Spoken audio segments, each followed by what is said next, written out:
Togoulais au cœur de l'information.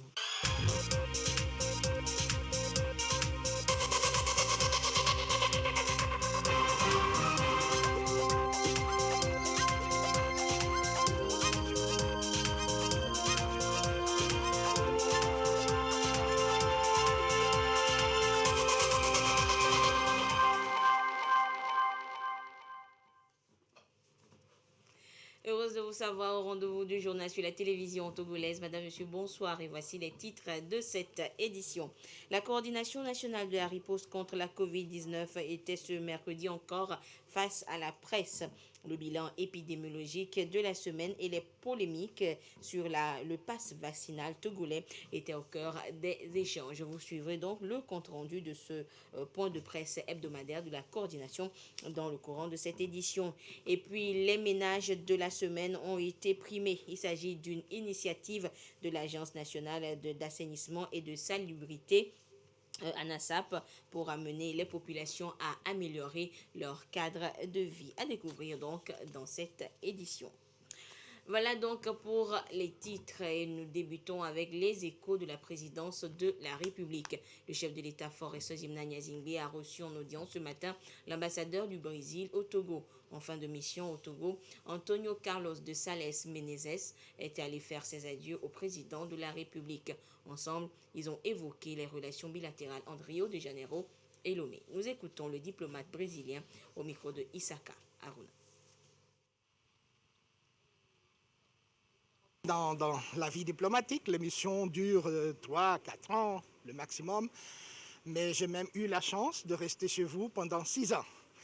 Je viens de dire à son Excellence le Président que le Togo comme pays hôte a été parfait. J'ai été très bien reçu en 2015 quand je suis arrivé.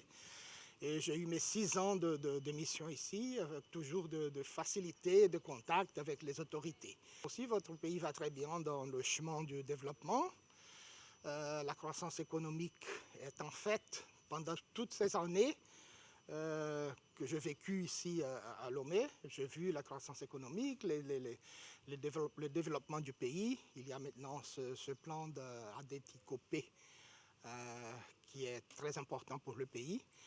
Dans mon pays, il y a eu une certaine crise pendant ces années et la croissance économique a diminué beaucoup chez nous.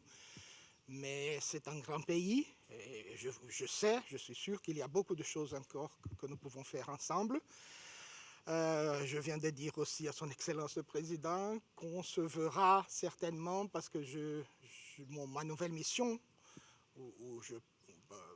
que je commence dans le mois prochain sera en Guinée-Conakry. Et comme la Guinée-Conakry a vécu un coup d'État récemment, tout le monde le sait, le président Faure Gnassingbé et tous les autres chefs d'État de la région de la CEDEAO se préoccupent avec la situation là-bas. Ils continuent à travailler pour la résolution, pour la réconciliation dans le pays. Et certainement, en tant qu'ambassadeur à Conakry, j'aurai la chance de revoir des chefs d'État de la région de la CEDEAO. L'Afrique est devenue ma spécialité dans la chancellerie brésilienne. Merci. Et les députés togolais se retrouvent en 6e séance plénière de la 2e session ordinaire de l'année demain, jeudi 7 octobre 2021 à 9h au siège de l'Assemblée nationale. Et c'est ce que dit donc ce communiqué signé par la présidente de l'Assemblée nationale, Yawa Djiboli Etchegan. Je vous le disais en titre, la coordination nationale de la gestion de la riposte contre la Covid-19 a tenu son rendez-vous hebdomadaire avec la presse ce mercredi. Et au vu des chiffres de contamination relevés cette semaine, on note une décrue sensible. Mais l'heure ne doit pas être au relâchement, a rappelé le coordonnateur national. Le compte rendu avec Clarisse Atticlay. La pandémie de Covid-19 au Togo continue d'enregistrer une baisse sensible dans les contaminations. Une décrue confirmée par la fréquence des nouveaux cas et de décès. Cette semaine, nous sommes à 300 cas, comparé à 532 la semaine dernière, 844 la semaine d'avant et au-delà de 1000 les autres semaines. nous sentons que la pente est en train de vraiment bien descendre et que les cas sont en train de baisser. Pour ce qui est des décès, nous avons 7 décès cette semaine contre 11 décès la semaine dernière et 8 décès la semaine d'avant.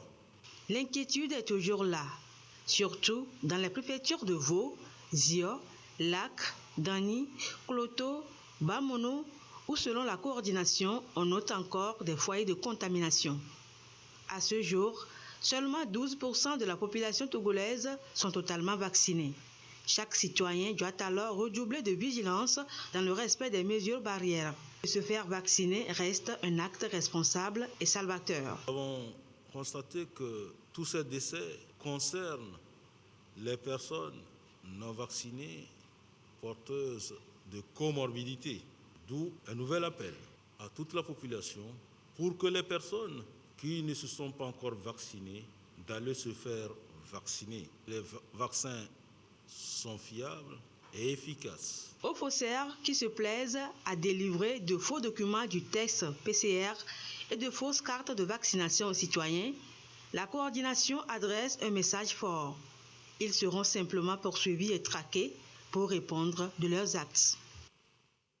Et le passeport vaccinal togolais, justement, ne serait pas reconnu en Occident, plus précisément en France, selon certaines informations qui circulaient depuis plusieurs semaines. Et le sujet fait polémique depuis plusieurs semaines, donc. Et la Coordination nationale de la gestion de la riposte apporte des explications sur la situation et donne des directives pour faire reconnaître le pass vaccinal togolais à l'étranger. Nous retrouvons Clarisse Aticlet pour des précisions. L'information a fait le tour des réseaux sociaux ces derniers jours. Le passeport vaccinal togolais ne serait pas reconnu en Occident, plus précisément en France. Des compatriotes auraient rencontré des difficultés lors de leur déplacement à l'étranger.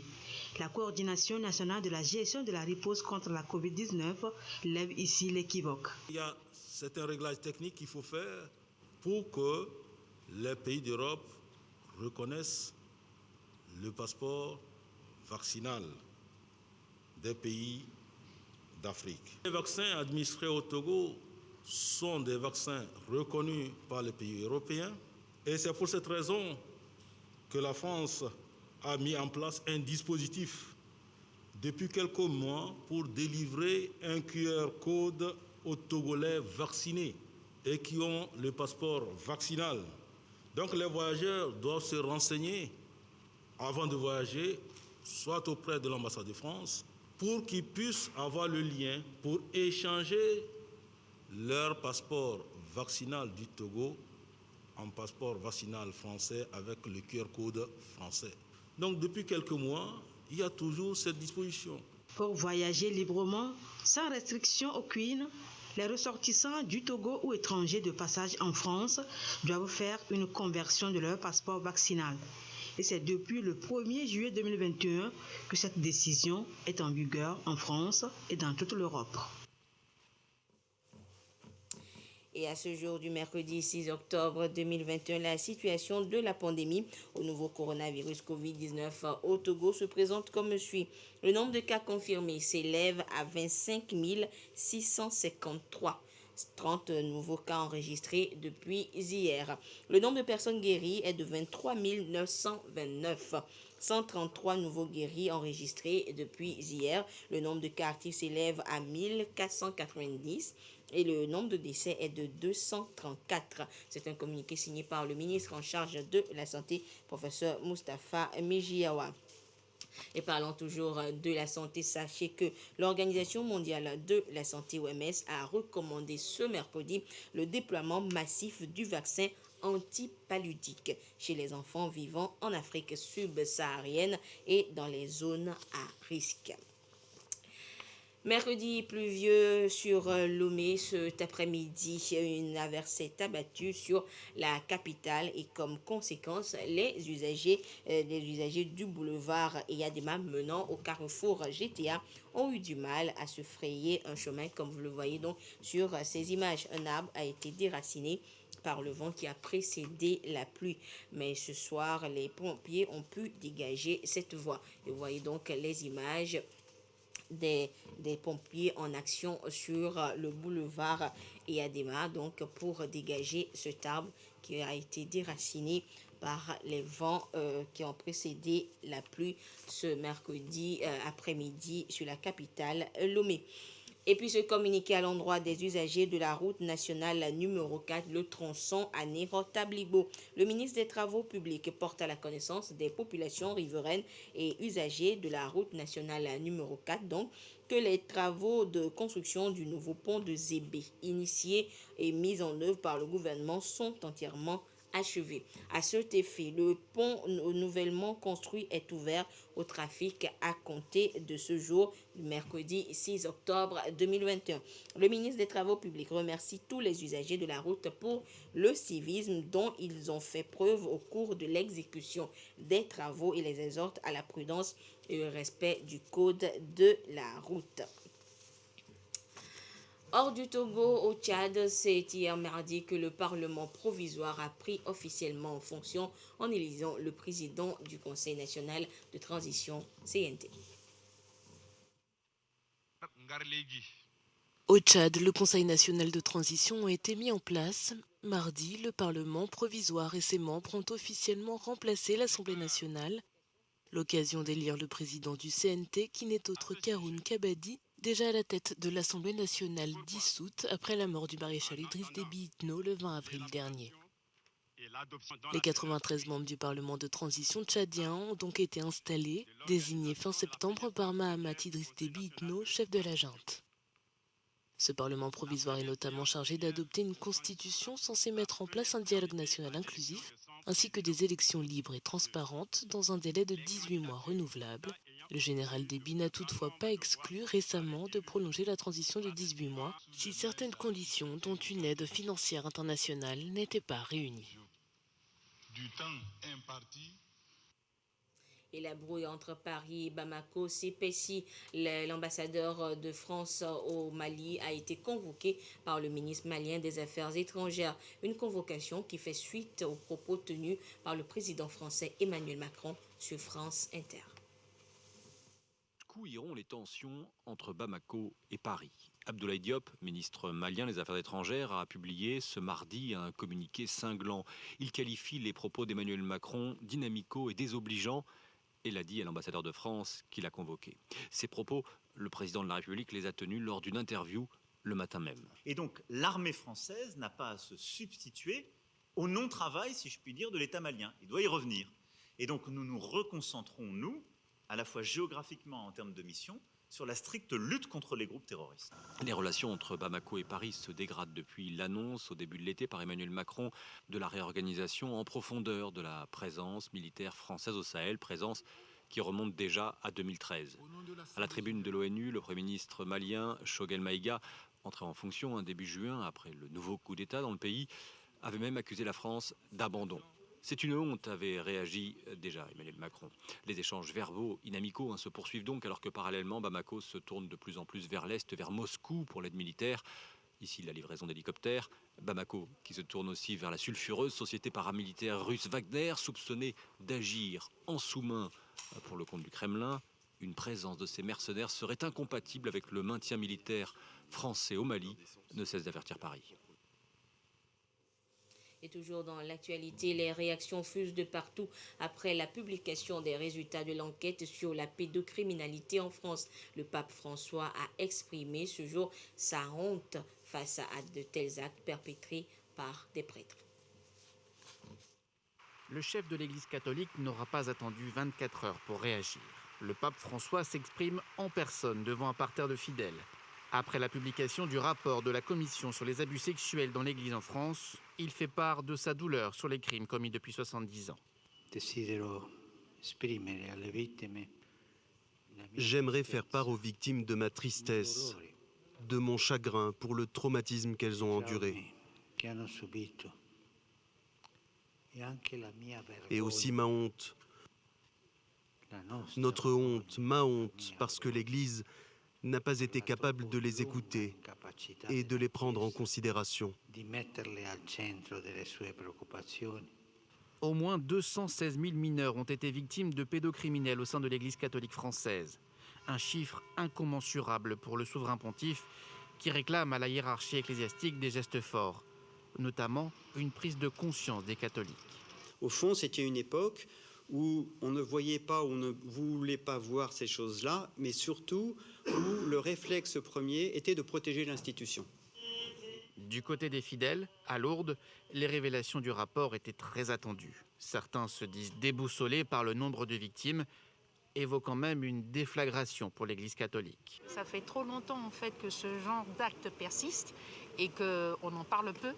Ou quand on en parle, c'est vraiment en sourdine et voilà. Je connais des gens qui ont été victimes dans l'église et cette église pourtant, voilà, j'en fais partie et je l'aime parce que c'est l'église du Christ. Malheureusement, il y a plein d'hommes et de femmes qui la rendent moche. Parmi les 45 propositions émises par la commission Sauvé, celle de la réparation financière pour les victimes est la plus discutée. La conférence des évêques de France se réunira en novembre pour plancher sur ces questions.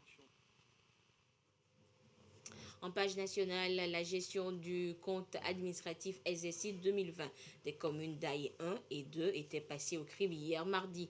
Une gestion qui révèle des manquements susceptibles d'impacter le quotidien des populations. Et le mouvement des Républicains centristes, MRC, a tenu à faire la lumière sur cette gestion et trouver des solutions idoines auprès des administrés. Le compte rendu avec Ramdan Bassina. De l'analyse de la gestion du compte administratif des communes d'Agni 1 et 2, exercice 2020, il ressort des manquements selon le mouvement des Républicains centristes MRC. Des dysfonctionnements dont cette formation politique se fait le devoir de relever à travers cette rencontre afin d'asseoir une gestion plus saine des comptes administratifs. Et nous, à MRC, nous aimons le développement. C'est à cause du développement que nous sommes élus. Et nous devons rendre compte à ceux qui nous ont fait confiance. Aujourd'hui, nous avons le devoir, nous sommes donnés le devoir de venir vers la population pour leur donner certains éclaircissements. Nous avons compris qu'il y a un dysfonctionnement au niveau de nos mairies. Si nous continuons ainsi, nous aurons des problèmes. Une démarche qui se veut aussi un devoir vis-à-vis des administrés selon Abbas Kaboua, dont le parti politique, le MRC, totalise dans les deux communes 5 conseillers. Si nous gérons nos mairies de façon opaque, ça ne peut pas aller. Et si vous vous taisez, ça veut dire que vous êtes complice de cet état de choses. C'est comme ça qu'on peut faire. Maintenant, tout le monde sait où va mon argent, comment mon argent est dépensé. Voilà, c'était extrêmement important pour nous de revenir sur ça. Nous sommes certes en apprentissage, mais il faut retenir et éviter de faire des erreurs dans l'exercice 2022. De la bonne gestion budgétaire dépend le développement des communes et l'épanouissement des populations. Le MRC appelle au respect de l'orthodoxie budgétaire pour un développement harmonieux des communes. Ce communiqué de la HAC à présent, la Haute Autorité de l'Audiovisuel et de la Communication HAC a courant janvier 2021, lancé un appel à candidature pour l'autorisation d'installation et d'exploitation de sociétés d'édition de programmes de télévision par satellite. À la clôture de cette procédure, 9 sociétés ont été retenues, dont la Société immobilière de gestion d'assistance, La Solution, exploitant la chaîne dénommée Juridico-Chrétienne TV JC TV, appartenant à M. Kokouvi Ahadi, qui malheureusement ne s'est pas acquitté de l'offre financière qu'il a lui-même proposée. Nonobstant ce manquement, JCTV continue de diffuser illégalement ses émissions sans autorisation. De son côté, la télévision satellitaire Lumière des Nations, dont le promoteur est M. Habib Bart Afolabi, sans avoir participé à cet appel à candidature, poursuit illégalement la diffusion de ses émissions sans autorisation de la HAC, malgré l'engagement qu'il a pris d'arrêter et de régulariser sa situation. Le président de la HAC rappelle aux promoteurs de ces chaînes de télévision que ces comportements constituent de graves violations des dispositions de l'article 44 de la loi organique relative à la HAC et de l'article 152 de la loi portant code de la presse et de la communication en République togolaise sur l'exploitation des sociétés de presse. Le président de la HAC lance une dernière mise en garde aux promoteurs des chaînes juridico-chrétiennes TV, le pasteur Ahadji et Lumière des Nations, M. Afolabi, et les invite à cesser immédiatement la diffusion de leur programme. Par ailleurs, le président de la HAC rappelle à l'attention de tout promoteur que l'installation et l'exploitation de chaînes de télévision satellitaires sont soumises à une autorisation préalable de la HAC. Par conséquent, tous ceux qui ne l'ont pas fait et qui exploitent illégalement une chaîne de radio ou de télévision satellitaire ou en ligne sont invités à mettre fin à la diffusion de leur programme, faute de quoi ils s'exposent à la rigueur de la loi. Je vous le disais également, je vous l'annonçais donc, l'Agence nationale d'assainissement et de salubrité publique, ANASAP, a encore une fois primé les meilleurs ménages de la semaine. Il s'agit d'une initiative qui vise à amener les populations elles-mêmes à améliorer leur cadre de vie. Le compte-rendu de cette remise de prix avec Abozadaja Solange Amandé avec la voix de Yasmine Kodia. Ils sont honorés pour leur engagement aux initiatives d'assainissement et de salubrité pour la préservation de l'environnement. Mamadi et Priscilla se sont fait distinguer par leur sens de propreté et de bonnes pratiques d'hygiène dans leur ménage. Et c'est sans surprise qu'ils remportent le prix de concours ménage de la semaine. Je suis très content aujourd'hui d'avoir ce prix et je remercie beaucoup la NASAP. Il faut toujours être propre, entretenir sa maison, devant la maison. Et il y a les équipes qui sont venues faire le constat chez nous.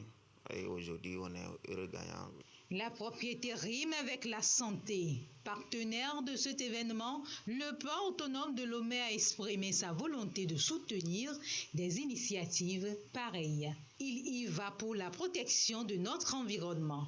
Nous allons toujours accompagner la NASAP dans cette œuvre-là qui également nous met dans notre rôle de responsabilité sociétale d'entreprise. Contribuer à résoudre l'épineux problème d'insalubrité à travers la ville, l'Agence nationale d'assainissement et de salubrité publique s'y emploie.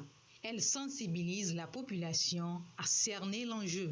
Notre concours est basé sur 5 critères. Avoir une cour propre, des sanitaires à la maison, être abonné à une société de précollecte, avoir des poubelles à la maison, et si devant votre maison il y a un caniveau, le maintenir en permanence propre. Le concours ménage de la semaine a débuté en juillet 2021 pour une durée de 24 mois. Il encourage la citoyenneté responsable pour l'épanouissement personnel et le développement du cadre de vie. Et puis, je vous donne lecture de ce communiqué de presse à présent. Afin de respecter pleinement les mesures sanitaires du gouvernement, le Conseil stratégique des rencontres Africa a décidé du report de la manifestation initialement prévue du 5 au 7 octobre. Le forum se tiendra plutôt du 30 novembre au 2 décembre 2021. Les autorités togolaises et l'ambassade de France au Togo réaffirment leur attachement à la bonne tenue des rencontres Africa au Togo, pays exemplaire en Afrique, aussi bien sur le plan des réformes économiques que dans la gestion de la crise sanitaire et dans son redémarrage économique. Et pour l'organisateur, il s'agit de transformer ce changement en opportunité. 90% des entreprises françaises inscrites maintiennent donc leur participation à ces nouvelles dates. Il en est de même pour les délégations et des chefs d'entreprises africains de Tunisie, Sénégal, Côte d'Ivoire, Congo, RDC, Burkina, Bénin, entre autres. Et ce temps supplémentaire leur permettra donc de promouvoir massivement l'événement auprès des entreprises et motiver leur participation. Et c'est ce qu'a expliqué le commissaire général de ces rencontres Africa. La manifestation, selon lui, la manifestation sera sans nul doute le grand rendez-vous business africain de l'année. Et le promoteur profite donc pour lancer un appel à projet ce jour, un appel à projet donc de Neo Farming Africa qui concerne toutes les entreprises du secteur de l'agriculture et de l'agroalimentaire de la sous-région qui souhaitent développer des innovations ou des projets porteurs. Et direction à présent la RDC, la République démocratique du Congo, où l'éruption du volcan Nyiragongo a laissé des stigmates profonds chez les populations, mais surtout chez les enfants. Et comme thérapie, ils ont trouvé la danse. Regardez. Nous sommes à Goma en RDC et dans un quartier de la ville, l'heure est à la fête. De mai dernier, l'éruption du volcan Nyiragongo à l'est de la RDC avait fait 32 morts, détruit plusieurs centaines.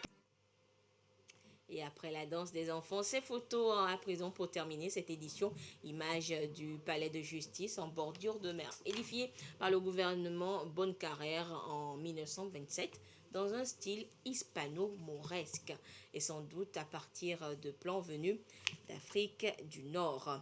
Et d'autres images, cette fois saisies dans les murs, dans les rues de Lomé, ici en face du marché d'Akole-Sewa, un clin d'œil aux conducteurs de mototaxi, les Émidians, Zedman ou Oleya, un nouveau phénomène venu du Bénin voisin dans les années 90. Et ce sont des photos d'art du cinéaste et photographe Dokoku qui prépare actuellement une exposition.